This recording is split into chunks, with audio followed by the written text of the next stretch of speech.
preacher more than the Most High. Better pick that Bible up and read it. Read it, read it, read it, read it, read it, read it, read it, read it. To get that truth, that wisdom, knowledge, and understanding. Read it, read it, read it, read it, read it, read it, read it, read it, read it, read it, read it, read it, read it, read it, read it. Devil sitting on your shelf collecting that dust. Why? Cause you trust your preacher more than the Most High. Better pick that Bible up and read it. Read it, read it, read it, read it, read it, read it, read it, read it, read it, read it, read it, read it, read it, read it. I'm trying to bear witness to the Father. If it ain't book, don't bother. If I can't read it, I don't believe it. Leave it. You ain't gotta go no farther. Guess what you think it mean don't mean nothing. If it ain't come from no apostle or prophet, stop it. Get into the kingdom, require that knowledge. Get into the book and retire that folly. OT and new T on me. What? Old man died in the water at 20 years old. No me on flee. Me and they platinum C's do a song with a humble attitude on me. Trying to make it through the week, get back to the Sabbath to put up my feet. Took a trip to the IOG. Brothers Elijah, Danny, Bowie, Greg, Jeremiah, Julius, and then Mikael, Rodney, and Sid. Kick a book to the grown folks and kids. Keeping these laws, got rid of that pig. Baptized in the word, got rid of them sins. I ain't like what you heard, got rid of loose ends. But the old man got me a couple new friends. Sitting on your shelf, collecting that dust. Why? Cause you trust your preacher more than the Most High. Better pick that Bible up and read it. Read it, read it, read it, read it, read it, read it, read it, read it. To get that truth, that wisdom, knowledge, and understanding. Read it, read it, read it, read it, read it, read it, read it, read it, read it, read it, read it, read it, read it, read it, read it, read it. Devil sitting on your shelf, collecting that dust. Why? Cause you trust your preacher more than the Most High. Better pick that Bible up and read it. Read it, read it, read it, read it, read it, read it, read it, read it, read it, read it, read it, read it, read it, read it. Better read the word, get it off your shelf. Most of the book, right, left, right, left. Search to the scripts, look for yourself. Forget about a preacher if you're known for theft. Stealing these souls like a robbery. Pimping like a pimp psychology. Collecting all your bread, monopoly. Looking for the truth, come follow me. Words of a king, get a bird in life. Came to heal a sick, get a blind they sight. But you really wanna wake up in the kingdom, better fight. Cause the devil, he been lurking in the middle of the night. Think about the business, gotta really do your best. Wanted everybody better keep the book on dead. Moving every mind, you can pass the test. Walk in the spirit, not the lust of the flesh. Get it back, bone, leave it alone. Yeah, these folks done taught us wrong. Try to get the law, but it's written in stone. Exodus 20, read it on your own. Admit it, you need it. See it, believe it, receive it, achieve it. Cause Satan, deceive it. That book sitting on your shelf, collecting that dust. Why? Cause you trust your preacher more than the Most High. Better pick that Bible up and read it. Read it, read it, read it, read it, read it, read it, read it, read it, read it. To get that truth, that wisdom, knowledge, and understanding. Read it, read it, read it, read it, read it, read it, read it, read it, read it, read it, read it, read it, read it, read it, read it, read it. That book sitting on your shelf, collecting that dust. Why? Cause you trust your preacher more than the Most High. Better pick that Bible up and read it. Read it, read it, read it, read it, read it, read it, read it, read it, read it, read it, read it, read it, read it, read it.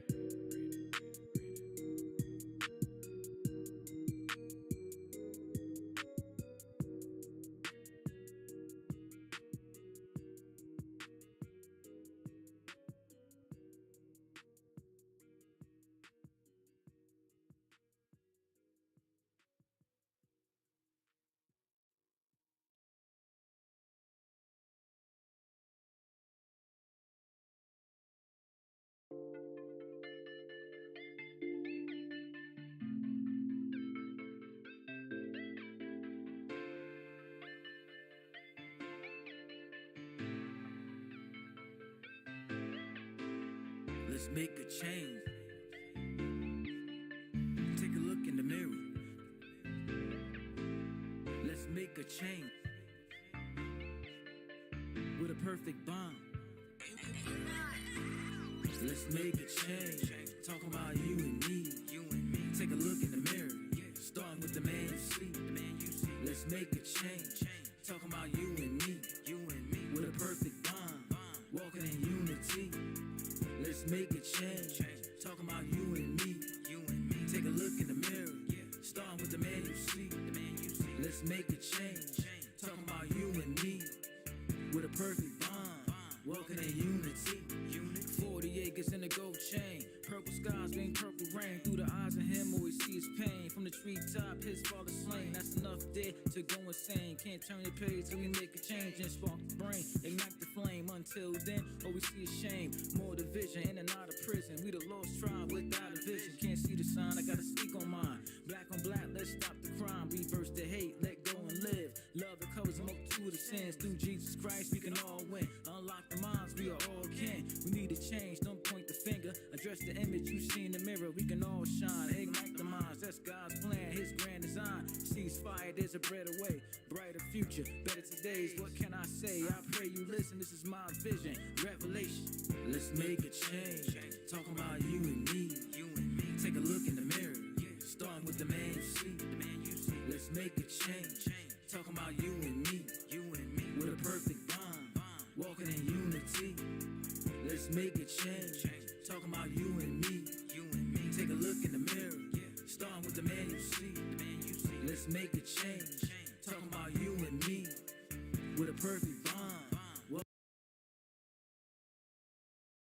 Black with her head wrap, her fist high with hazel eyes. No justice and no peace. She demand that from the police. Just last week on the clean sweep, her son walking down the wrong street. SWAT came and they rolled deep. Put your hands high, you can feel the heat. They grabbed Shorty, threw him on the ground. You can hear him scream for about a half a mile. They roughed him up, he had a backpack. They snatched the bag, we got the stuff. They lift him up with his hands cuffed. The Jan Sport they opened up. 2 textbooks and school supplies. He was walking home from junior high. We need to change. Don't point the finger, address the image you see in the mirror. We can all shine, ignite the minds. That's God's plan, His grand design. Cease fire, there's a better way, brighter future, better todays. What can I say? I pray you listen. This is my vision, revelation.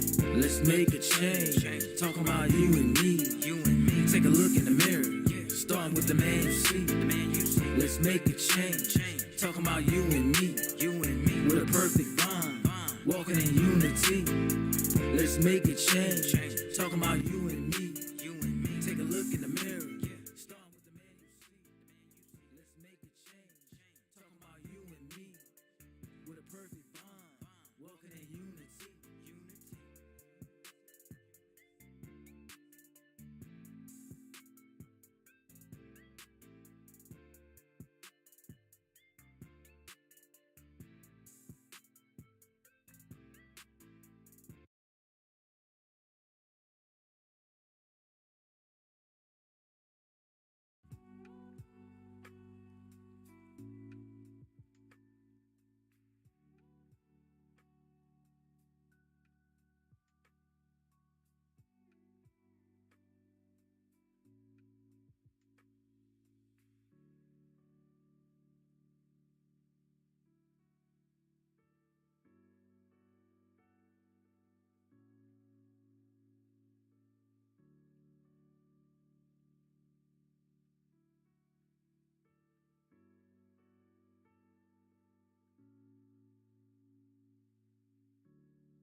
All right. Peace, family. Peace, family.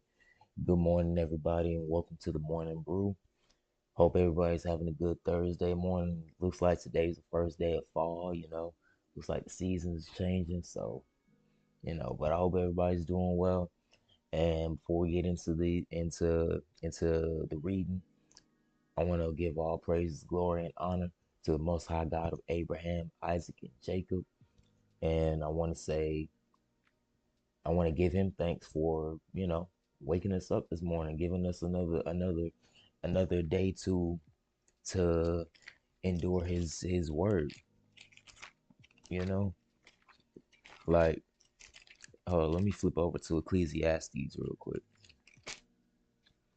Ecclesiastes 9 and 4. Actually, no, I'm gonna start at 3. Actually, no, I'm gonna start at 2. And you know what? I might just read from 1 to 4. It says, "For all this I considered in my heart, even to declare all this, that the righteous and the wise and their works are in the hand of God." So everything that pertains to the righteous, they're in the hand of God. Their works, everything, right? No man knoweth either love or hatred by all that is before them. So don't nobody know, you know, can't nobody get any love or any hate from somebody that's passed before, you feel me? By all that is before them too. All things are come alike to all. There is one event to the righteous and to the wicked, to the good and to the clean, and to the unclean, to him that sacrificeth and to him that sacrificeth not, as is the good, so is the sinner, and he that sweareth, as he that feareth an oath. This is an evil among all things that are done under the sun, that there is one event unto all. Yea, also the heart of the sons of men is full of evil, and madness is in their heart while they live. And after that, what happens? And after that, they go to the dead. So, verse 4, this is what I want to get to. This is why we're praising the Lord today. You know, it says, for to him that is joined to all the living, there is hope. So if you still got that breath in you right now, hey, count yourself lucky. Or nah, this ain't luck, we blessed. Count yourself blessed because you still got hope. Why? For to him that is joined to all the living, there is hope.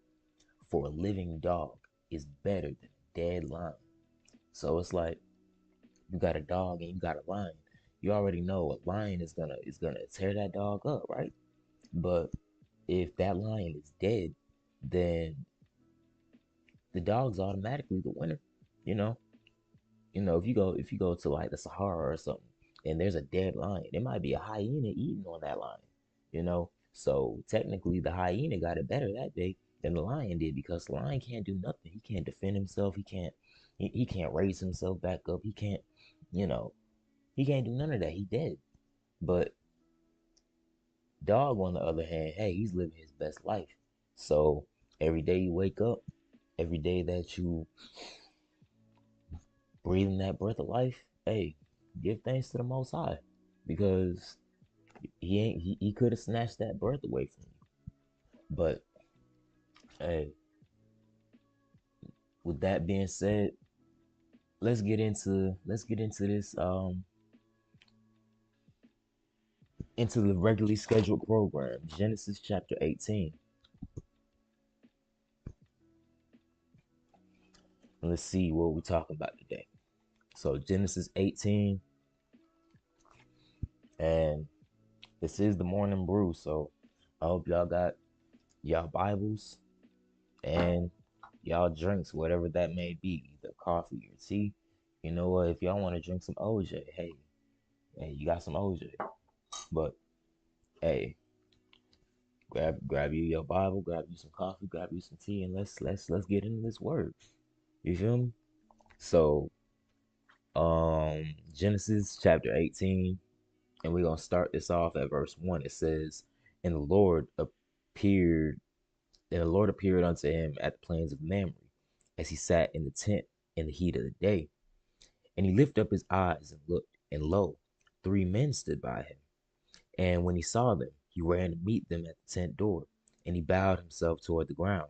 And he said, My Lord, if now I have found favor in thy sight, pass not away, I pray thee, from thy servant.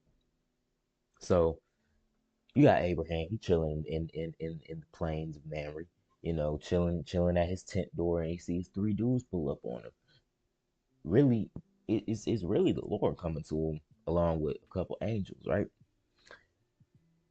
But he said in verse 3, and said, My Lord, if now I have found favor in thy sight, pass not away, I pray thee, from thy servant. So like, look, if I found favor in your sight, hey, stay here with me for a little bit. Don't just pass by me. Sit here, commune with me for a little bit, right? So he said, verse 4, Let a little water, I pray you, be fetched, and wash your feet, and rest yourselves under the tree. And I will fetch a morsel of bread, and comfort ye your hearts. And after that ye shall pass on. So chill at my house, wash your feet, take a load off. Let me make you something to eat real quick, and then y'all can go do whatever y'all was doing, right? Middle of verse 5, it said, For therefore are ye come to your servant. And they said, So do as thou hast said. And Abraham hasted into the tent unto Sarah, and said, Make ready quickly 3 measures of fine meal, knead it, and make cakes upon the hearth. And Abraham ran unto the herd, and fetched a calf, tender and good, and gave it unto the young man. and gave it unto a young man, and he hasted to dress it. And he took butter and milk and the calf which he had dressed and set it before them. And he stood by them under the tree, and they did eat. So now Abraham, made him some food, made him some what a calf. I mean, I ain't sure what the calf is. If it's lamb, if it's a young cow, you know. But obviously they eating some bread and some meat. So as they're eating, they're gonna chop it up with Abraham for a little bit. So let's keep going to verse 9. It says, and they said unto him, dang, lost my spot. And something in my eye. All right, I think we good. So while they chopping it up, he said, verse 9, and they said unto him, where is Sarah thy wife? And he said, behold, in the tent. And he said, I will certainly return unto thee according to the time of life, and lo, Sarah thy wife shall have a son. And Sarah heard it in the tent door which was behind him. So so the Lord's pretty much telling Abraham as they're outside, like, I will certainly return unto thee according to the time of life, and lo, Sarah thy wife shall have a son. Now we seen previously in the last episode, I think it was the last episode if I'm not mistaken, that Abraham had already had a son. He was Ishmael, but he wasn't of he, he didn't come out of Sarah, his wife. He came out of Hagar, Sarah's handmaid. You feel me? But the Lord's telling them now, like, nah, y'all about to have a kid, you and your wife Sarah. You know, Sarah's gonna bear a son. And we already seen, like, before that they was already pushing 100. Like, well, Abraham was pushing 100, and Sarah, she was 90, probably pushing 91 or something. So that's unheard of. Two ancient folks out here having kids. You don't see that, but that's what the Lord's promising him though. He said, and Sarah, wait, and lo, Sarah thy wife shall have a son. And Sarah heard it in the tent door which was behind him. So Sarah's inside, she overhears it. You feel me? Now Abraham and Sarah were old and well stricken in age, and it ceased to be with Sarah after the manner of women. See, they both old. They functionalities ain't functioning right anymore. And it says, verse 12. Therefore Sarah laughed within herself, saying, after I am waxed old, shall I have pleasure, my Lord being old also? So Sarah's in her mind, she's like, how? I'm already old, my husband old, how? So she laughed within herself. She doubted that. She didn't really believe that she was gonna have another son, or what, a son out of her, from her womb. So verse 13, and the Lord said unto Abraham, wherefore did Sarah laugh, saying, shall I of a surety bear a child which am old? Is anything too hard for the Lord? At the time appointed will I return unto thee, according to the time of life, and Sarah shall have a son. So the Lord's setting, like, low key setting in stone, like, hey, around this time next year, at the time appointed will I return unto thee, according to the time of life, and Sarah shall have a son. Right? Verse 15. Then Sarah denied, saying, I laugh not, for she was afraid. And he said, nay, but thou didst laugh. So Lord's asking Abraham, like, why did your wife laugh? Sarah denied. She was like, man, I didn't laugh. And Lord's like, you laughed though. I heard it. It might have been within your head, but I heard that laugh. I heard that little giggle. And okay, verse 16. It says, and the men rose up from thence and looked toward Sodom. And Abram went with them to bring them on the way.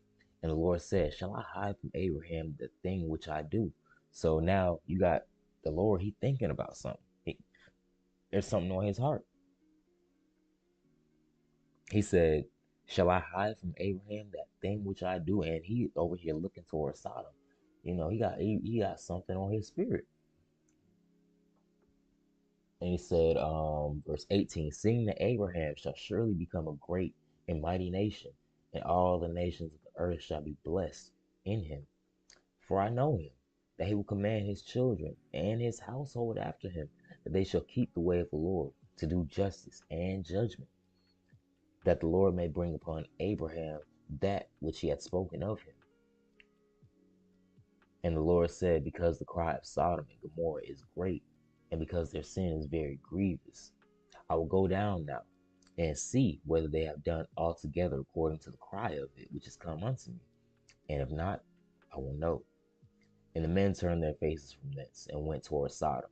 But Abraham stood yet before the Lord. So the Lord is looking toward Sodom, and he's contemplating on whether he want to tell Abraham what he's about to do to Sodom and Gomorrah, because I'm not sure. Wait, is it going? I'm pretty sure he's gonna tell us. But if we already didn't go over it, his nephew Lot is over there in Sodom. Because once they split, you know, Abram went one way, Abraham, both one and the same.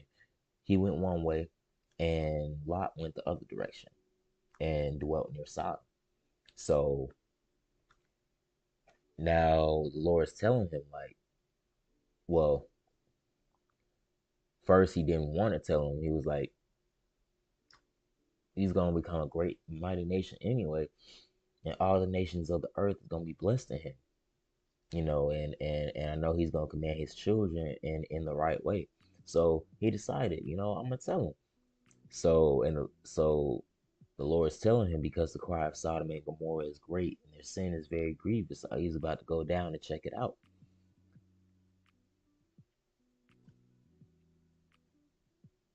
And if not, he would know. But he's if that wickedness is as if their sin is as great as the cry of it says it is, then hey, it's gonna be some destruction on that town. And and verse 22, it says, and the men turned their faces from thence and went toward Sodom. But what did Abraham do? Abraham stood yet before the Lord. And Abraham drew near and said, wilt thou also destroy the righteous with the wicked? Peradventure there be 50 righteous within the city.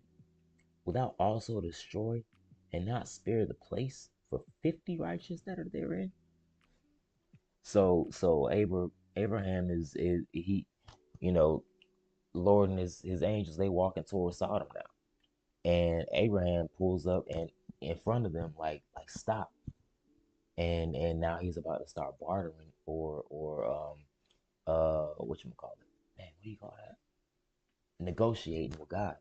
Like he's like, look, are you gonna destroy the whole city? Like, what if you find like 50 righteous people in there? Are you gonna destroy the whole city and the 50 righteous with them? Like, like we're starting to see an example of Abraham being an intercessor between God and the people.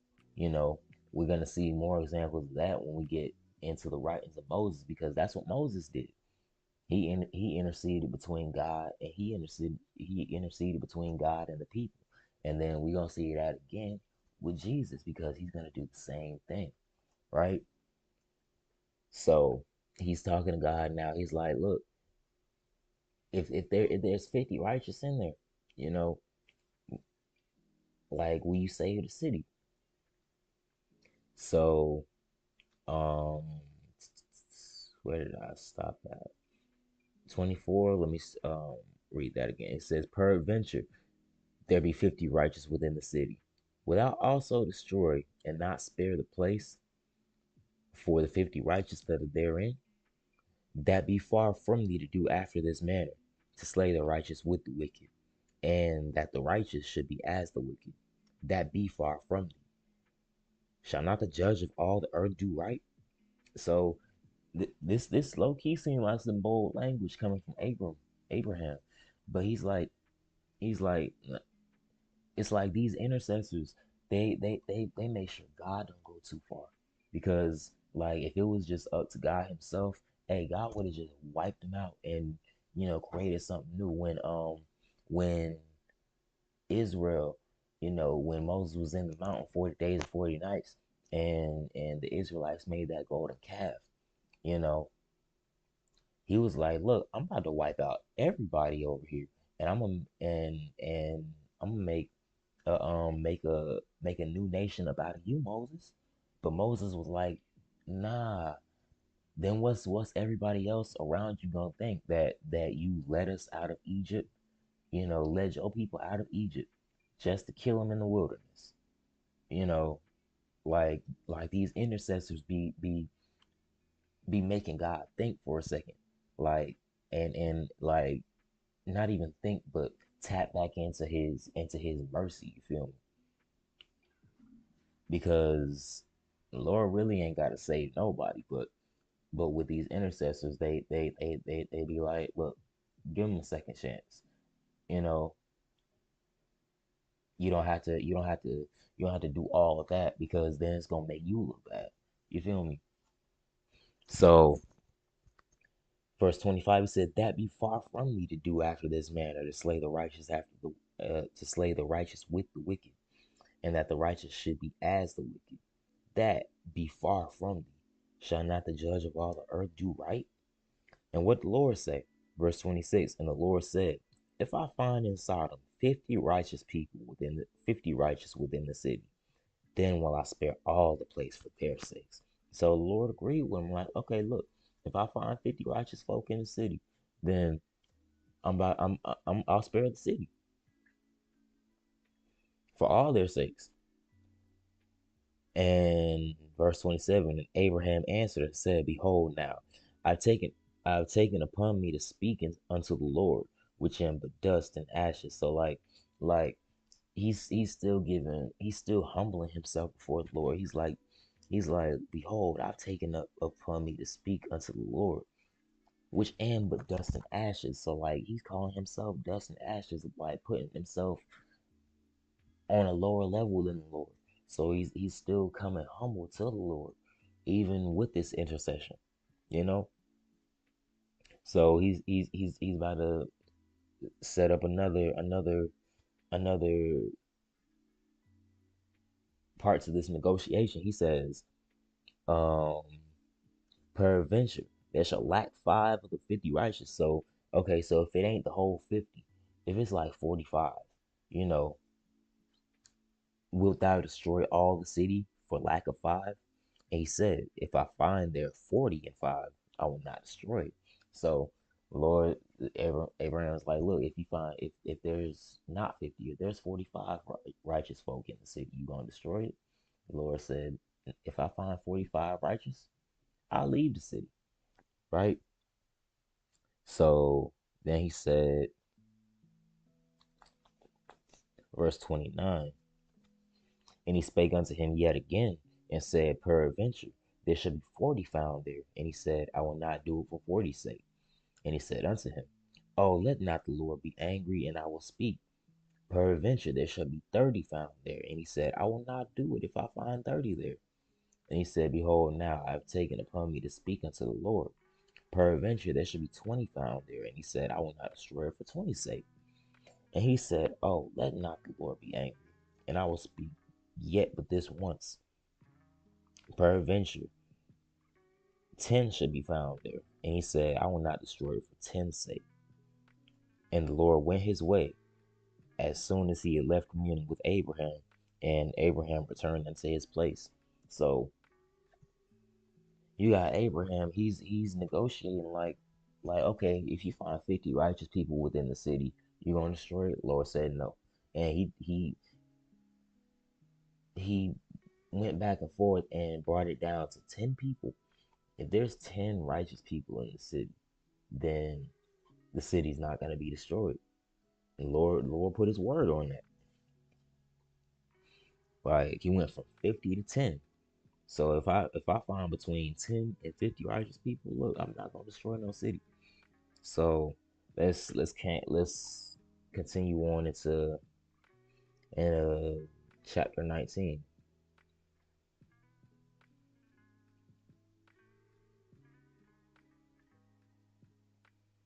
All right.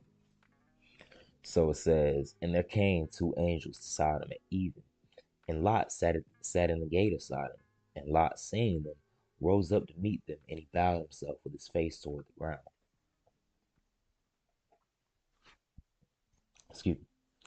And he said, Behold now, my lords, turn in, I pray you, into your servant's house, and tarry all night, and wash your feet, and you shall rise up early and go on your ways.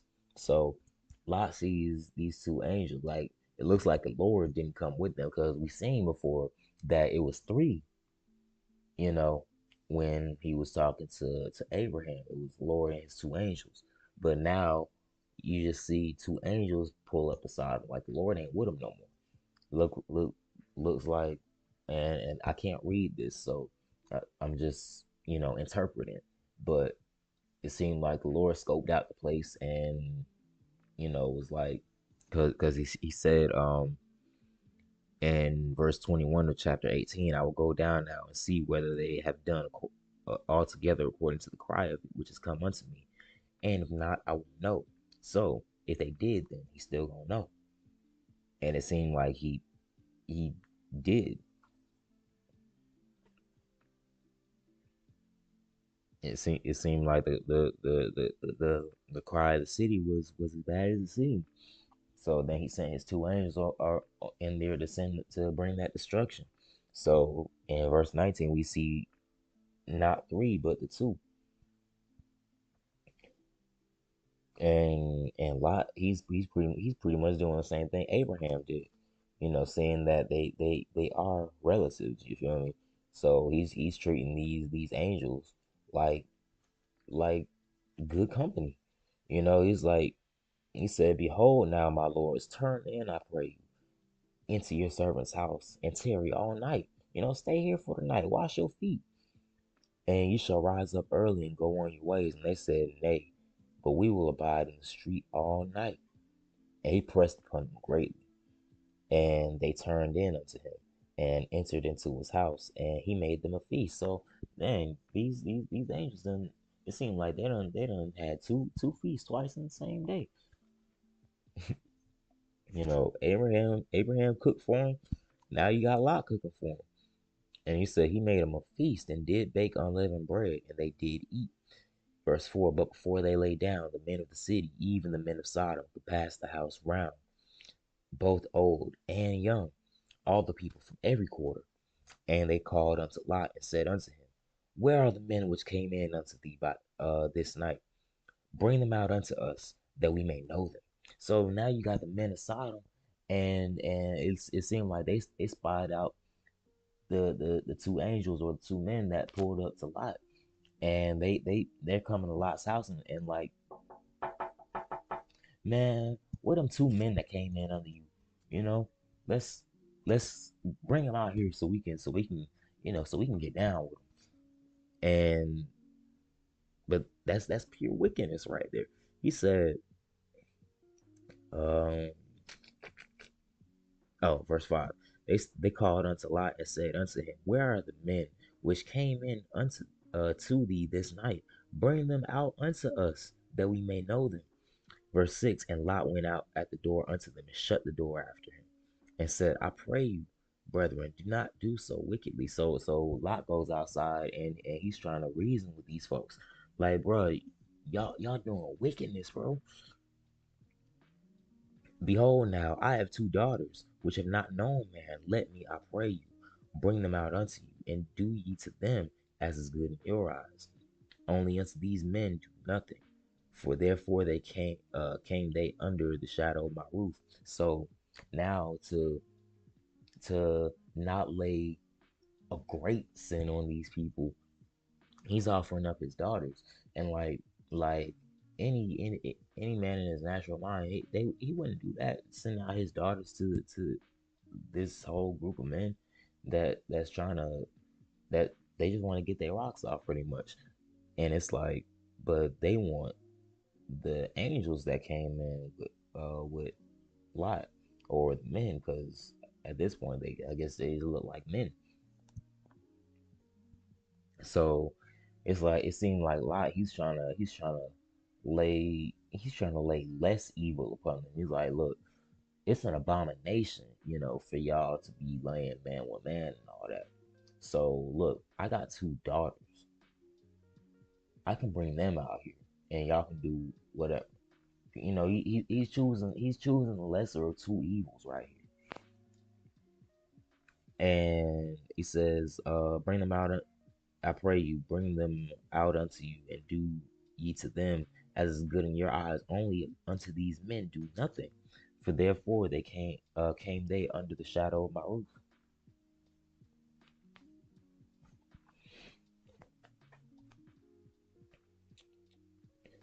And verse 9, and they said, stand back. And they said again, this one fellow came in to sojourn, and he will needs be a judge. Now we will deal worse with thee than with them.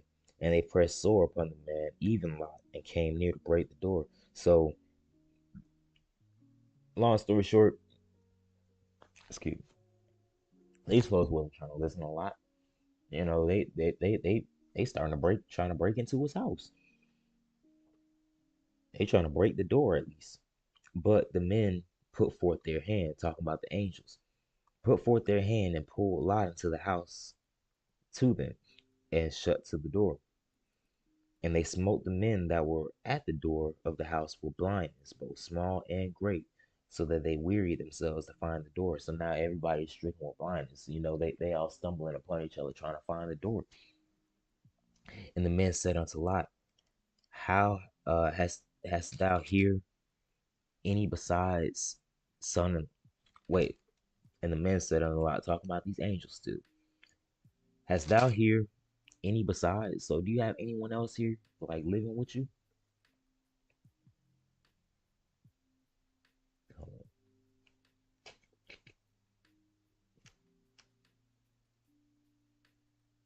Yeah, he said, hast thou here any besides son-in-law, and thy sons, and thy daughters, and whatsoever thou hast in the city, bring them out of this place. So do you have anyone left in this city, like any loved ones, anything like that, sons, daughters, sons-in-law?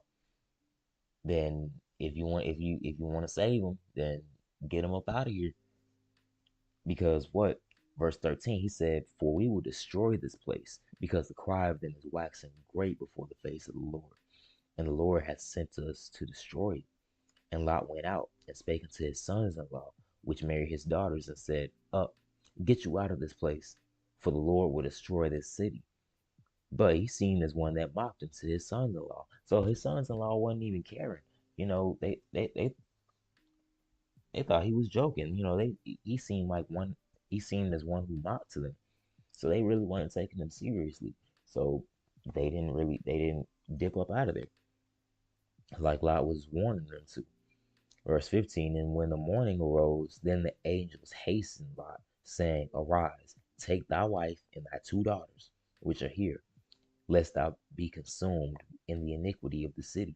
So now the angels telling Lot, look, get your wife, get your daughters, and get up out of here, because before you get caught up in this destruction too. And while he lingered, the men laid hold upon his hand, and upon the hand of his wife, and upon the hand of his two daughters, the Lord being merciful unto him. And they brought him forth, and set him without the city. So it seemed like Lot was taking a little too long to get up out the city. So the Lord kind of had to give him a little push up out of there, because he you could say he found grace in the sight of the Lord. And it came to pass, when they had brought them forth abroad, that he said, escape for thy life, look not behind thee, neither stay thou in all the plain. Escape to the mountain, lest thou be consumed. And Lot said unto them, oh, not so, my lord. Behold now, Thy servant hath found grace in thy sight. Oh, see, he found grace in the sight of the Lord. Behold, thy servant hath found grace in thy sight, and thou hast magnified thy mercy, which thou hast showed unto me in saving my life. And I cannot escape to the mountain, lest some evil take me, and I die. Behold, this city is near to flee to, and it is a little one. Oh, let me escape thither. Is it not a little one? And my soul shall live. And he said unto him, See, I have accepted thee concerning this thing also, that I will not overthrow this city, for the which thou hast spoken. Haste thee, escape thither, for I cannot do anything till thou become thither. Therefore, the name of the city was called Zoar. The sun was risen upon the earth when Lot entered into Zoar, and the Lord rained upon Sodom and Gommorah brimstone and fire from the Lord out of heaven. And he overthrew those cities, and all the plain, and all the inhabitants of the cities, and that which grew upon the ground. But his wife looked back from behind him, and she became a pillar of salt. And we clearly seen that he said, um,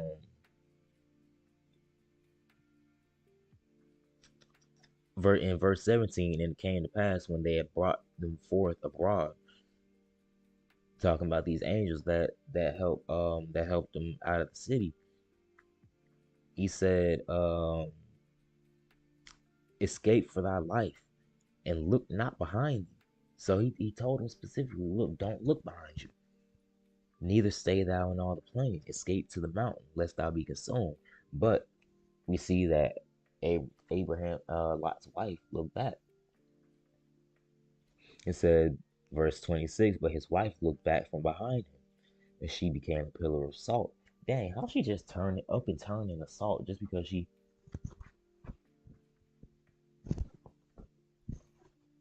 just and then just turned into salt.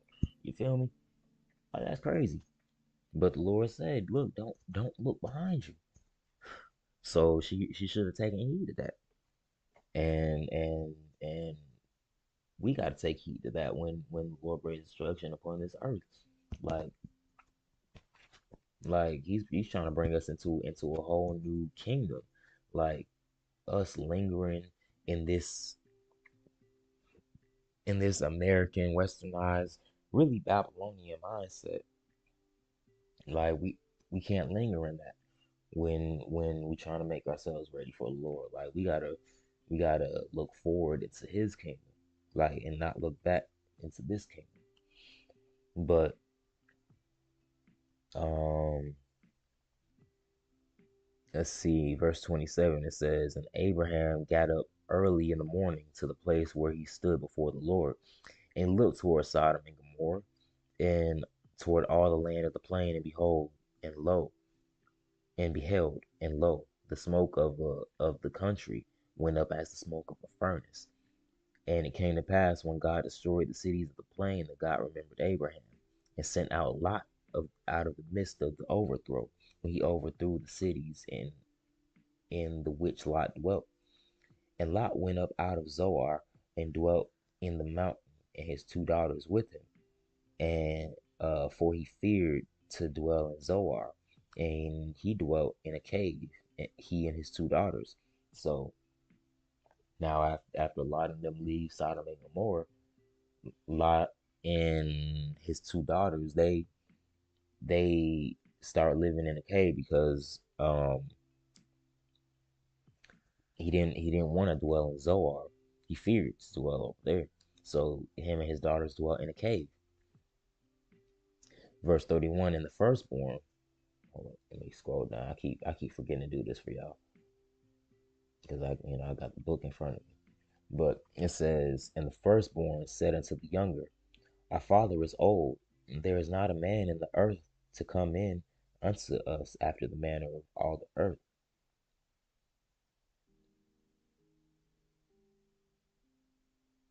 Come on, verse 32, come, let us make our father drink wine, and we will lie with him, that we may preserve the seed of our father. And they made their father drink wine that night, and the firstborn went in and lay with her father. And he perceived not when she lay down, nor when he arose. And it came to pass on the morrow that the firstborn said unto the younger, Behold, I lay yesternight with my father. Let us make him drink wine this night also, and go thou in, and lie with him, that we may preserve the seed of our father. And they made their father drink wine that night also, and the younger arose, and lay with him, and he perceived not when she lay down, nor when she arose. Thus were both the daughters of Lot with child by their father. And the firstborn bare a son, and called his name Moab, and the same is the father of the Moabites unto this day. And the younger, she also bare a son, and called his name Benjamin, which the same is the father of the children of Ammon unto this day. So now we see that, like, Lot and his daughters, they, after Sodom and Gomorrah, they didn't dwell in any city, you know, because he feared to dwell in Zoar. So him and his daughters dwelt in a cave, and it seemed like the daughters was like, look, ain't nobody that's worthy enough to marry us, since Sodom and them got burnt up, and our dad don't want to dwell in Zoar. So who's gonna lay with us? And it's like, their mother's gone, so can't nobody produce a child for Lot. And Lot only has two children, his daughters. So they end up laying with their father to keep his line going, and end up giving birth to children, Moab and Benami, which is the father of the Moabites and the Ammonites. But let's keep going in verse 20, in chapter 20. It says, And Abraham journeyed from thence toward the south country, and dwelled between Kadesh and Shur, and sojourned in Gerar. And Abraham said unto Sarah, said of Sarah his wife, She is my sister. And Abimelech king of Gerar sent and took Sarah. And God came to Abimelech in a dream by night, and said to him, Behold, thou art but a dead man for the woman which thou hast taken, for she is a man's wife.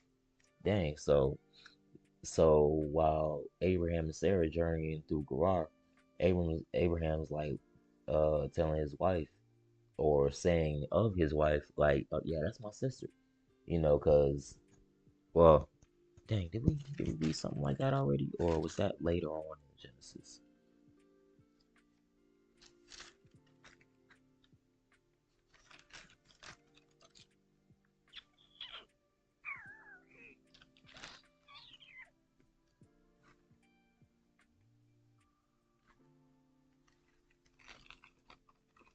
Hmm,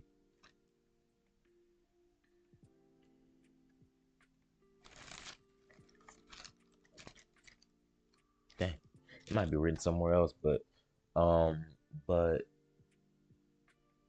he's pretty much saying that Sarah's his sister, so nobody kills him to take Sarah, because apparently Sarah was just that beautiful.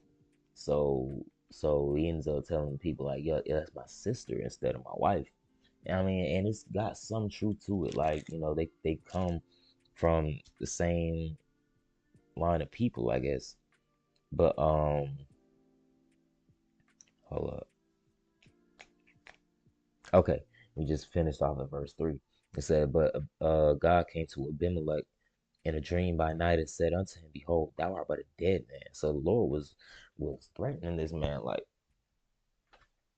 the Lord was threatening this man for taking Sarah. But Abimelech he wasn't privy to the matter. He was very ignorant to the fact. So verse 4, but Abimelech had not come near her, and said, and he said, Lord, wilt thou slay also a righteous nation? So Abimelech got a little fear of the Lord in him. Verse 5, said he not unto me, She is my sister. and even she herself said, he is my brother. So he's like, look, I'm not in the wrong. Like he said that's his sister, and she said that's my brother. In the integrity of my heart and innocency of my hands have I done this. So he's like, look, I'm innocent, Lord. And God said unto him in a dream, yea, I know that thou did this in the integrity of thy heart, for I also withheld thee from sinning against me. Therefore suffered I thee not to touch her. So the reason Abimelech didn't touch her was because the Lord was having mercy on Abimelech. He said,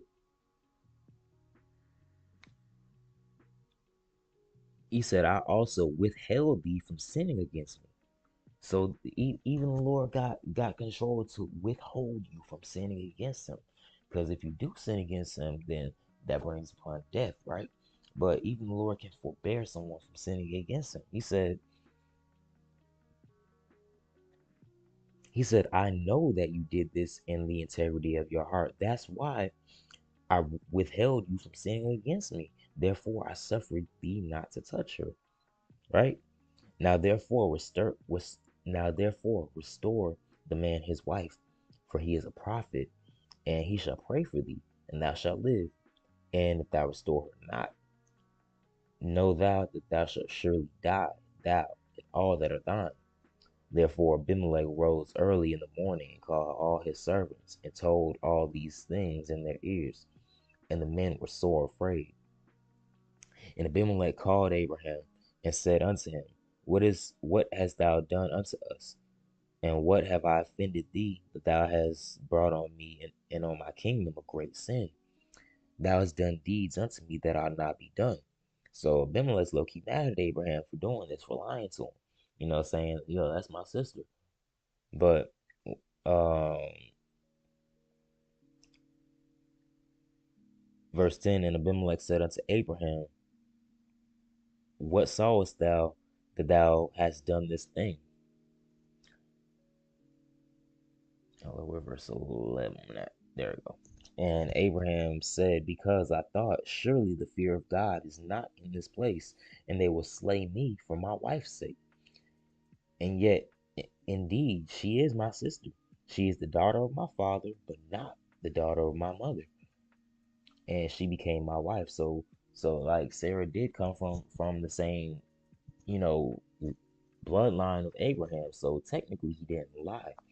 And like, she is the daughter of my father, but we don't got the same mother. And she became my wife. The verse 13, and it came to pass when God caused me to wander from my father's house, that I said unto her, this is thy kindness which thou shalt show me. At every place whither we shall come, say of me, he is my brother. And Abimelech took sheep and oxen, and men servants and women servants, and gave them unto Abraham, and restored him Sarah his wife. And Abimelech said, behold, my land is before thee. Dwell where it pleaseth thee. So Abimelech is giving grace to Abraham. Like, look, if you want to stay in my country, look, it's before thee. You know, dwell wherever you want to, where it pleaseth thee. And verse 16, and unto Sarah he said, behold, I have given thy brother 1,000 pieces of silver. Behold, he is to thee a covering of the eyes, unto all that are with thee, and with all other. Thus she was reproved. So now Abimelech, he's recognizing Abraham as Sarah's cover. Like he said, he is to thee a covering of the eyes, unto all that are with thee, and with all other. Right? In verse 17, it says, so Abraham prayed unto God, and God healed Abimelech and his wife, and his hand and his maidservants, and they bare children. For the Lord had fast closed up all the wombs of the house of Abimelech because of Sarah, Abraham's wife. So dang, while Abimelech had Sarah in his grasp, then the Lord stopped everyone from even being able to bear. He said he closed up all the wombs of the house of Abimelech. So every woman that was in his house, they were barren for that time until Sarah left. then they were able to start bearing again. That's crazy. But let's keep going into chapter 21. It says, "And the Lord visited Sarah as he had said, and the Lord did unto Sarah as he had spoken." Like we'll remember the promise that was made in chapter 18, that Sarah was gonna have a child come out of her womb. So it says, verse 2, "For Sarah conceived and bare Abraham a son in his old age, and at the set time of which God had spoken to him." So the same time God said they were gonna have this child, they had the child. That was like a sign. In verse 3 it said, "And Abraham called the name of his son, which was born unto him, whom Sarah bare unto him, Isaac. And Abraham circumcised his son Isaac, being 8 days old, and as God had commanded him. And Abraham was 100 years old when his son Isaac was born unto him. And Sarah said, God hath made me to laugh, so that all that hear would laugh with me. And she said, Who would have said unto Abraham that Sarah should have given children suck? For I have borne him a son in his old age." So Sarah, she's still in disbelief, that she even had a son at that old age. In verse 8, "And the child grew and was weaned. And Abraham made a great feast the same day that Isaac was weaned." Verse 9, "And Sarah saw the son of Hagar, the Egyptian, which she had born unto Abraham, mocking." So now they all live in the same house. Abraham, Sarah, Hagar, Ishmael, and Isaac. So it says Sarah saw the son of Hagar, the Egyptian. So Sarah saw Ishmael mocking. So it says, "Wherefore she said unto Abraham, Cast out this bondwoman and her son, for the son of this bondwoman shall not be heir with my son, even with Isaac." So now Sarah's like, "Look, get him up out of here. Like, I don't want her son to be heir with my son, and I don't want them to share an inheritance. I don't want him to have anything I got to do with this house, with this house." So verse 11, "And the thing was very grievous in Abraham's sight because of his son. And God said unto Abraham, Let it not be grievous in thy sight because of the lad, and because of thy bondwoman. And all that Sarah hath said unto thee, hearken unto her voice. For in Isaac shall thy seed be called." So the Lord's like, look, listen to her. Don't be grieved because of Ishmael, because out of Isaac shall thy seed be called. And verse 13, "And also the son of the bondwoman will I make a nation." So he's like, look, and like he said, your seed's gonna be called out of Isaac, but out of Ishmael, I'm still gonna make a nation out of Ishmael because he's your seed. He said, "Also the son of the bondwoman will I make a nation because he is thy seed."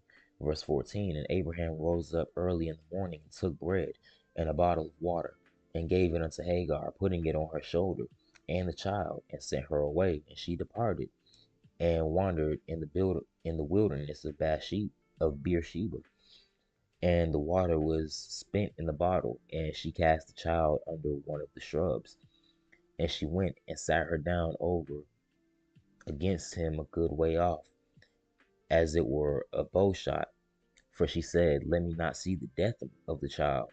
And she sat over against him and lifted up her voice and wept." So now Hagar and Ishmael, they wander in the wilderness. And after the water's gone, then she put her son up under one of the shrubs and went a little ways off because she didn't want to see her son die. Because it's like, dang, they both thirsty in the wilderness, and it's just the mother and the son by themselves. So now she's crying. In verse 17 it says, "And God heard the voice of the lad, and the angel of God called to Hagar out of heaven and said unto her, What aileth thee, Hagar? Fear not, for God hath heard the voice of the lad where he is.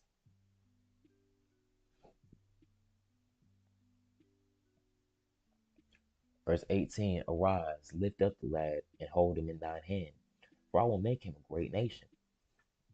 And God opened her eyes, and she saw a well of water, and she went and filled the bottle with water, and gave the lad drink.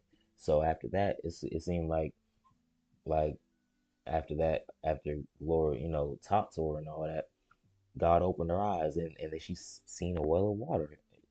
She must have been like, man, thank you, Lord. Because we had just seen that the water was spent. They was out of water. And right after she talked to God, God showed her, hey, it's a well over here. So it says, and she went and filled the water bottle and the bottle with water and gave the lad drink. And God was with the lad, and he grew and dwelt in the wilderness and became an archer. And he dwelt in the wilderness of Paran, and his mother took him a wife out of the land of Egypt. And it came to pass at that time that Abimelech and Phicol, the chief captain of his host, spake unto Abraham, saying, God is with thee in all that thou doest. Now therefore swear unto me here by God that thou wilt not deal falsely with me, nor with my son, nor with my son's son, but according to the kindness which I have done unto thee, thou shalt do unto me, to the land wherein thou hast sojourned. And Abraham said, I will swear. So Abimelech's like, look, talking to Abraham, like, look, it's evident that God's with you in whatever you do. So now swear to me here by your God that you will not, not deal falsely with me. You ain't gonna lie to me or my son or my son's son, but according to the kindness that I've done unto thee, because he was kind to Abraham. He was like, look, you see my land? Hey, wherever it pleases you to dwell, you can dwell. So Abraham swore on this with Abimelech. In verse 25,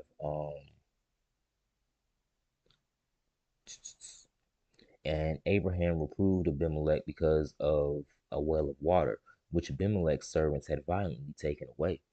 And Abimelech said, I wot not who hath done this thing, neither didst thou tell me, neither yet heard I of it, but today.